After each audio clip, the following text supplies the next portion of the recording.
I gotta give Speed his flowers. I think Speed does something that a lot of streamers don't do. Hear me out.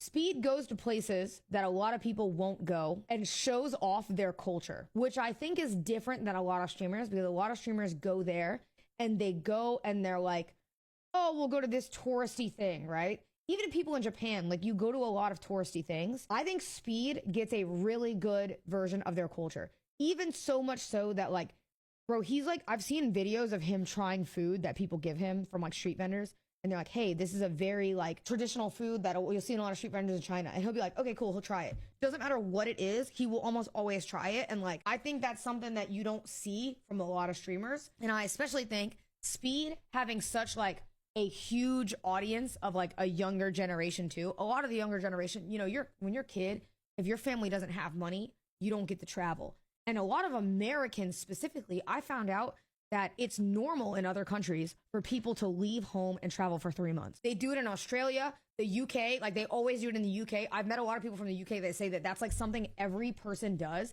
outside of high school. In America, you go to like Miami for spring break. It's not a thing here in the US, and a lot of people don't strive to do it.